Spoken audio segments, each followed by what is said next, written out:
Well, welcome to Age Friendly here on, of course, Shaw Spotlight. Age Friendly, all things that are related to seniors or older adults here in our community. I'm Rebecca Johnson, your host for the program, and we're going to talk today about to three different individuals who are all volunteers or volunteer involved. And it's about volunteerism. And of course, the month of April is really dedicated to the volunteer component of our society. And Tessa Hetrick is my first guest. Tessa is I guess a lot of things, you got to do a lot of things, Tessa, but you're really the volunteer coordinator at 55 plus. I know you have more of a title than that. And you also are the past chair of the TBAVA, the Association for Volunteer Administrators. So you have really a good background about volunteering. And there's a lot of older adults that volunteer in our community. There is. Like just at our organization itself, the 55 plus, we have over 200 volunteers that volunteer with us. And I know that we are not alone in the vast majority of some of our volunteers being that of the older adult category. Right. And when we talk about older adults, you know, we always wonder about what is that age, 55, 60, 65? What does that really mean? For us, it's 55. Okay. So by some stretches, depending on where you're asking, you know, some government agencies it's 65. So Right. I guess it depends on where you're looking, but we definitely look at 55 and older.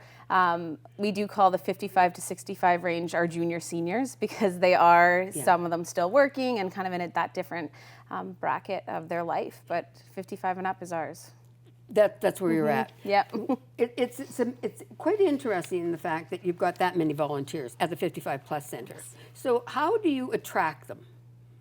Well, I think for us, it's actually, I shouldn't say easy because it's never easy to attract volunteers, but being the senior center, that is the only recreation facility in Thunder Bay for seniors, it is driven by seniors. So there is staff there that is city staff, but for the majority of the part, our programs and services are delivered by seniors. And even our fitness instructors focus on the older adult component of things. So I think that's how it's so easy for us at the 55 plus to attract the seniors because it's them and their peers and a place for them. Right. Yeah.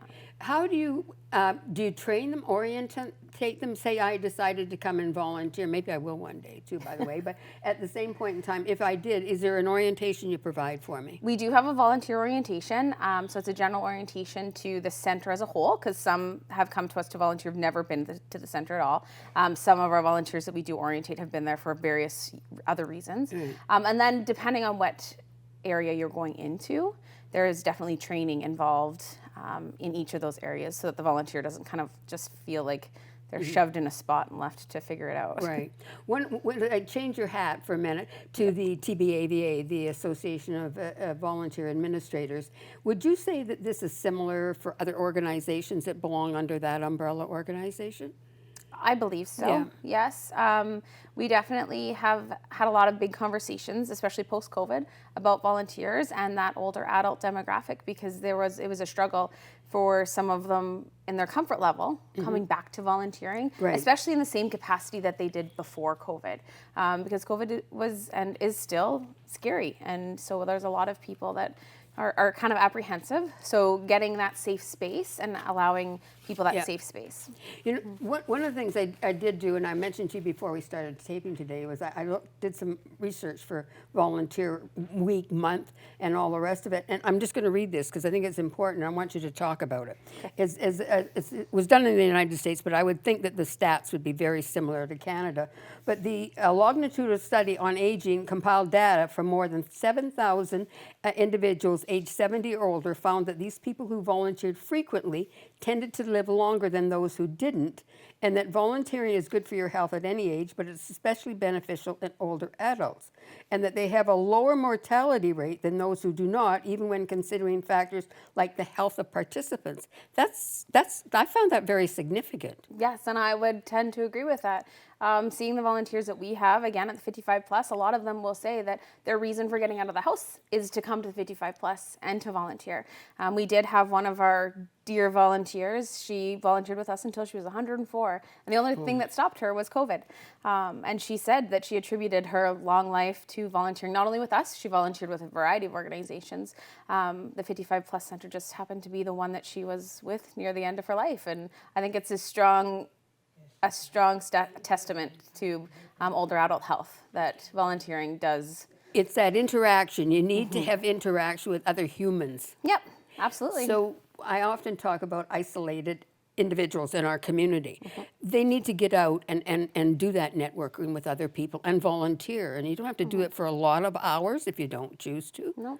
No, I think that the social aspect of volunteering, especially as you get to a certain point in your life, when we're younger, we focus on family, we focus on work, and once you're retired and your kids have grown up and gone off, you need to kind of refocus. And I think volunteering is a good way to do that, because you get to, again, build a network and build a social world around volunteering, wherever that may be. Right.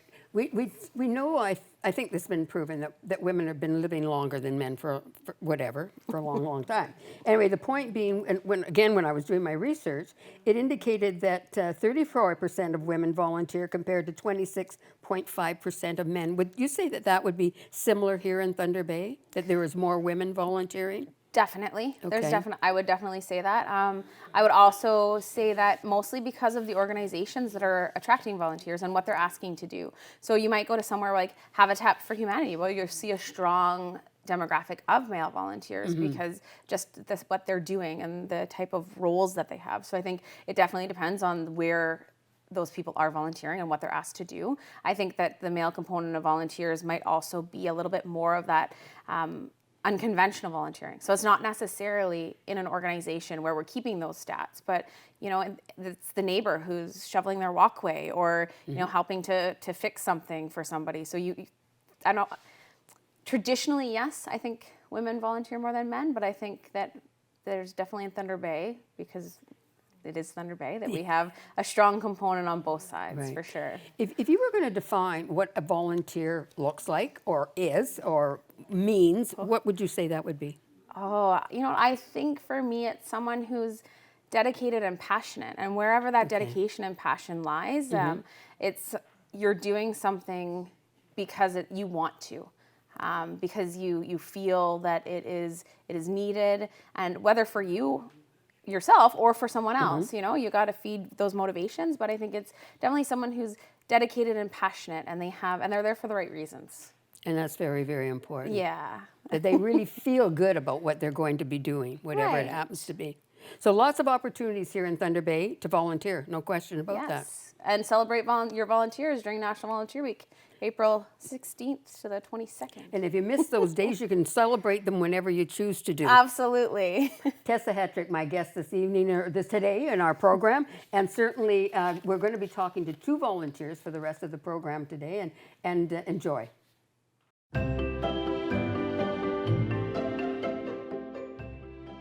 Well, here we are back with Age Friendly, and we're talking this month about the whole area of volunteerism. And Pauline Vranicic is my guest, who is an active volunteer here in our community and is a senior at the same point in time. So Pauline, let's just start off with, how did you get to be a volunteer? You were talking about that just before we started, but how did you get to be a volunteer?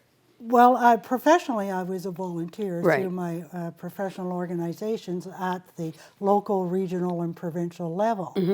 And then all of a sudden, retirement popped up. It wasn't my option because it was an early retirement incentive. Right. So then I'm lost. What am I going to do? So my neighbor said, well, the Council on Positive Aging are looking for volunteers. I thought, well, that's something I could do. And so off I went to find out about what all that entailed. And we were doing quite good work. We were getting all the senior centers in northwestern Ontario to be more activated. We got computers into their centers. The only area we hadn't connected yet was Kenora. Wow. Then we weren't able to get funding. That always happens. Not always, but it does happen, So then, that close. But I was still involved in the elder abuse, and we continued on with that under the direction of Lee Stones. And then Randy Moore came involved. And now we're under the umbrella of Age Friendly. Right. And so you have just, as a volunteer, you kind of move from one thing to the next. We just continued on moving along as it progressed. Right.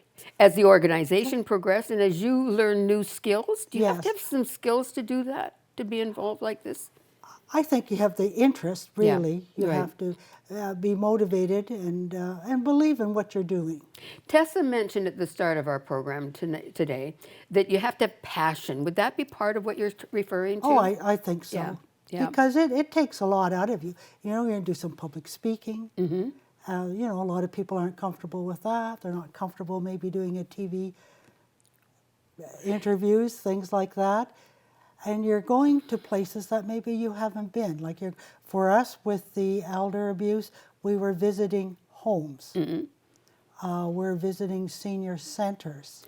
Right. And we're So is there a speaking to comfort the- level there to do Yes, that? yeah. What about the whole area of you're not getting any remuneration. Volunteers generally don't get remunerated in any way. No, but the thing is, you're learning a new skill. Right. You've got the time. That's your biggest asset is Right. you have time. You have flexibility. And you're meeting new people. If you were going to talk to another older adult like yourself, what would you say to them who does not volunteer for whatever reason? What would you say to them about I would volunteering? try to find out first what their interest is. Okay, yeah. And if I'm really sold on something, I'm going to try to convince them to come with me Right. to learn more about it. Right. Okay, so right now there's a lot of volunteer stuff that goes on, not just holding meetings and things like that. A lot of organizations need people to come in and help with cooking. So maybe they need meatballs have to be made, cabbage rolls have to be made, pierogies have to be made. They need people with some skill. Right. And so some of your people you're talking to may have that.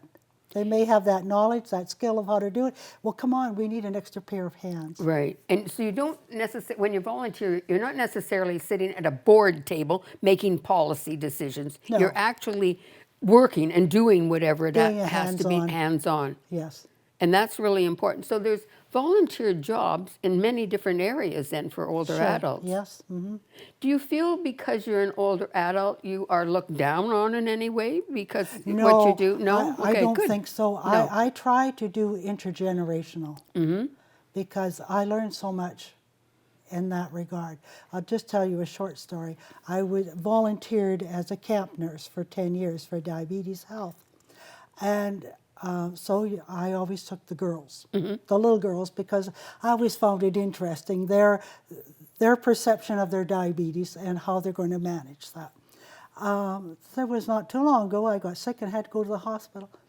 And one of the nurses that looked after me Was one of those young... one of those little my. people that I had supervised so Yes. many years ago. Right. And I thought, what goes around comes around. It definitely does. And when you're volunteering, do you feel, how do you actually say, I would like to volunteer? How do you go to an organization and say, I can make meatballs? How do you do that? How do you get to be involved? Well, if it was a church thing, you may go Right. through the church Yeah. group you're attending, and they'll say, look, we need volunteers. Well, there's your opportunity. The invitation's already extended. Right, right. And you could go that way. It really, like you mentioned, it really broadens your friendships Sure, too. yeah. And as an older adult, you need that opportunity to chat with other people on That's occasion. right, yeah. And right now, the local bingo hall in the town, the Ontario License Right. Board, supports 82 charities in the city. So that means those 82 charities have people that are volunteering to come and help work that bingo. And that's one way the organization gets some money. Correct. So that's a couple of hours, every once in a while to be able to do That's that. right, for. yes. So you can learn, as I said, make and learn new skills. And as you're doing that, so you maybe, I'm using the meatballs, for Yeah, example. yes. You might not make the greatest meatballs, but you can learn how to make better meatballs. Definitely, there's always somebody there to Right. give you some direction. So, and that's important. That is. And you can work your way up into being maybe the chief cook at some point in time. Well, you could, or else you could seek to be the chairperson of the of the committee. group, and Yeah. all kinds of things. And so age has nothing to do with it. Well, the thing is, there's such a social life Correct. goes with it. Yep. So while you're there busy doing this, making that, you're planning, what are you going to do? Well, maybe you want to take a bus trip. So then you say, Yeah. well, now who are we going to find who's going to coordinate that? Right. So there comes all that administration stuff. Somebody has to organize And it. it's so neat. And the time commitment can be what you want it to be. That's right, yes. It doesn't have to be prescribed by anybody. No. And you would recommend people volunteer? I do. I certainly do. And make sure that they go out, and there's all kinds of opportunities here in Thunder Sure, Bay. it depends on what their interest is. Right. I mean, they may be interested in hockey. As a senior, I'm sure there's things that they could do in the hockey field.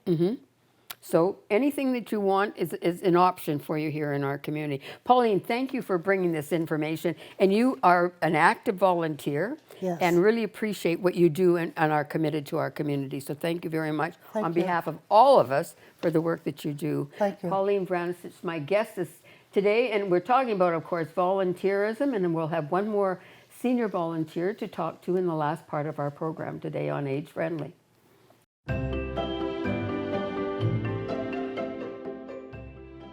Here we are with Age Friendly, and we're talking to Maria Billick, one of the oldest, I don't like to say oldest, but anyway, one of the older senior volunteers here in our community of Thunder Bay. And Maria, let's start right at the top. How old are you? I'm 95. 95, and you're still volunteering. Of course. Of course, it just amazed me. You brought your book here of all the things that you volunteer with. I mean, I'm looking at this document, and it's huge. How many? Like, you enter all the things that you do in here, and That's these are the all certificate that I got for attendance. for attendance. Yeah, And attendance- that's at Lakehead University. Oh my God, you were at Lakehead University lately or when? No, that was quite a little while ago. Okay, but what do you volunteer with now? I'm at Bethany, and I go to the meetings at Pioneer Ridge. Okay. Now you did. I don't want you to drop your. You want to just be careful here. I just don't want it to all fall on the floor here. One of the things that you did as a volunteer was with the hospitals over the years. Yeah. Lot of years you put into volunteerism, At and you're still St. doing Joe's that. Yeah. and Thunder Bay Regional since it opened until the pandemic. Mm-hmm. I was at the information desk every week. Every week. Plus, I volunteered in emergency for a little while. Well, and I was going to say you volunteered for over 75 years, haven't you? Something like that. Something I remember you telling me that at one point in time. That's a lot of years. How did you get involved in volunteering? Well, I'll tell you at the beginning of it, way back in the 1940s, early 50s. My little sister was 5 years old, and she was sick. She was diagnosed with diabetes. And I think it was her doctor or somebody sent her to St. Joseph's Hospital. The sisters had more information that we needed. They were exceptionally good with her.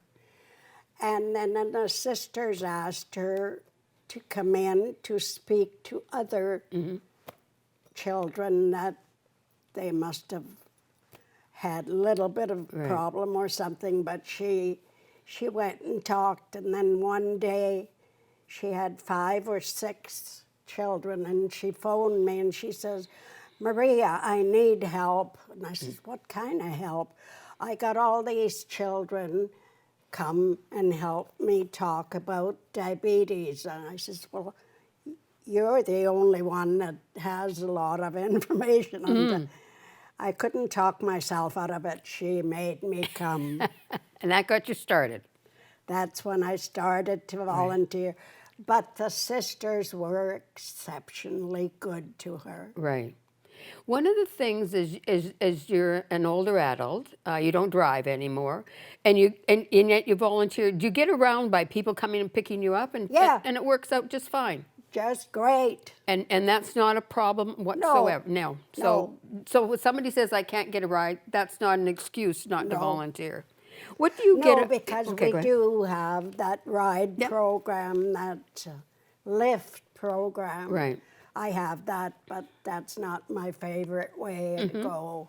But you do get rides. So that's not the issue. Now, in your diary there, you have write down all of the things that you volunteer for?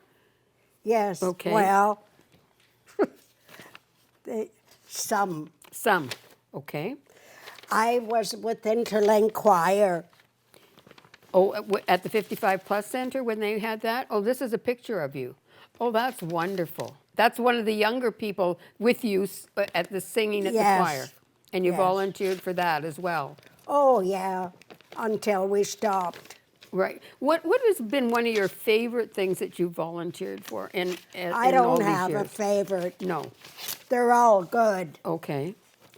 and I get along with people. And that's very important. Yeah, Yeah. always. Right. But This is March. I'm going back to your book because I'm just fascinated with all of the things that you write in here that you go to all of this. yeah, So age has nothing to do with it. It's your passion for living, I think, that really has Yes. to do with it. of course. And you have to look after your health Yes. so you'd be able to do what you want to do. What does that mean to you, looking after your health? Well, I've been put on a special diet, so I have to really, really watch. Right. And it's important to have at the right time, and I do time me. Right. But the part of that health is interacting and being with other people too. I bring my own to most of the things. For your food. Yeah, Okay. But at the same point in time, just being with other people is very important. very important. And helping them most of the time they call me when they need help. Right. It doesn't matter whether it's filling forms for something. You in the past, you've done a lot for elder abuse. Yes. That's been one of your passions in life. Well, I volunteered with Lee Stones. Right. That I she remember was a Lee, yep. regional director. She's in the States now. She's in Colorado. Right. With her husband's daughter. Well, but the two of you and then Pauline, who we had on a little earlier in the program, also was very involved in elder abuse. Yes. Yeah. It's That's very rewarding to help someone. and that's part of why you volunteer, is to help Yes. somebody. That's right. Well, I wish you well, Maria, for all the years that you have volunteered in our community. We're very fortunate to have you, and that you're still so committed to doing this. It's amazing at the age you are, that you are up and moving, and you just want to continue to do this. Yeah. And every day is a new day. Every day is a new day, a start from the finish. Right, and you're filling that book with ideas and volunteer time that you're putting into Yes. the community. Thank you very much for doing Oh, that. you're very, very welcome. Well, that's just sit there for a minute. I'm just going to finish our program, and I just want to say thank you to our guests today, because we started off with Tessa Hetrick, and of course we had Pauline Brandisvich, and then Maria Billick now, and all volunteer committed to our community that give back to what is so very important in the volunteerism of what we do here in Thunder Bay. And we're going to finish off our program, of course, today with Linda DePiro, who will give us our 1 moment of exercise, and hopefully that you take the opportunity to go to the age-friendly website and provide us, there's a link right on the front page, and it will give you a survey that you can fill in about our program here on Shaw Spotlight, and give us some ideas as to what you would like to see on our program of Age Friendly, dealing with seniors and older adults in our community. Maria, again, thank you very much for being with us You're today. very, Thank very you. welcome. Hi, I'm Linda DePiro, and today I'm going to show you a core movement matrix. So we're working in 3 dimensions: sagittally, forward and back, side to side in a frontal plane laterally, and then in a transverse plane in rotation. So widening your legs, turn the toes out a little bit, find where the top of your femur, your leg, meets the pelvis. Keep your back flat as you hinge forward. So just hinge forward and come back up. So as you can tell, we're working forward and back. Come down a little further, listening to your own body, of course, taking it up, going into a bit of extension. And if you like, you can take it a little further into extension, reaching up, breathing in. So that is your sagittal forward and back. working in a frontal plane, and it's side to side, right? Working laterally. We're gonna add a little bit more with the lean. Breathe in, exhale to lean. And again, there's your upper body. And then we can integrate lower body as well, coming up and over, inhale and exhale. It's really important to work in these different range of motion. Coming down, pressing into the side. This is your transverse plane. Climb a little higher with your hands. You can feel those rotators work. And if you release your opposite heel, you're rotating and pressing back. A little bit more range, down and rotate, lifting that opposite heel and rotate. Breathe in. Now let's transfer the weight onto one foot, reach up, and you're balancing and holding. Try the other side. Perhaps they're not the same. Good, so it's very important to work in these three ranges of motion. We do it every day when we get in and out of a vehicle, but you do it with ease. So hang in there and keep working in all those three areas. Have a good one.